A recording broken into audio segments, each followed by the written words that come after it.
When the Liberal premiers of Ontario and Quebec said that we want more conditions put on the West-East pipeline, Premier of this province stood up and said, it sounds reasonable.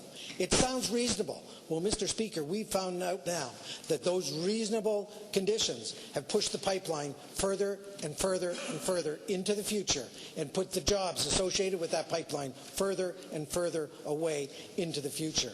So, Mr. Speaker, we asked the Premier today on some of, again, the policy decisions that he's made that have hurt and become a hindrance here in the province of New Brunswick. And we'd asked him first of the week to present the draft of the New Brunswick Economic Growth Document. We asked him to put that on the floor of the legislature and we could discuss it and we could improve it. Mr. Speaker, ask the Premier, when is he going to put that draft document on the floor of the legislature? The Honourable Premier. Mr. Speaker, I have to take issue again with what the member opposite said. I'd like him to clarify exactly which one of the principles that were laid out by our colleagues and other provinces across the country regarding the Energy East pipeline are not reasonable. I'd like him to tell us. So does he want us here in New Brunswick to move forward with projects without consulting communities? Does he want us to move forward with projects without consulting First Nations? I think the Supreme Court of Canada would have something to say about that, Mr. Speaker. Does he want us to go move forward with projects without ensuring that there are actually benefits for our province? Does he want us to move forward on projects to develop the energy sector, Mr. Speaker, without considering the environment?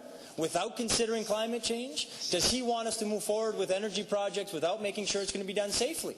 So, Mr. Speaker, I ask the member opposite to get up on his feet and tell us which one of these principles should not be followed, which one is unreasonable. We think they're reasonable and we think they can be achieved, and the Energy East pipeline will make sure that all of these are followed and make its way to St. John. Leader of the Official Opposition. Well, Mr. Speaker, and again, history speaks for itself.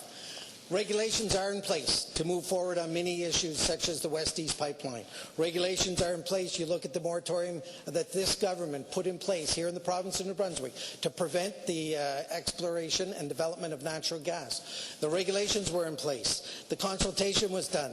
Mr. Speaker, there are plans already set to go to explore and find the real science. Mr. Speaker, when the Premier across the way sidled up to some of his Liberal counterparts, and now even the Premier of Canada, the Prime Minister, won't come out and say, given the work once it's done, that he will support the pipeline. That sends questions into the economy. That sends questions into the investors. And that economic uncertainty, that political uncertainty, is what's caused this province to lose jobs. Will the Premier admit that some of the hindrances he's put in front have actually driven an investment and jobs out of the province?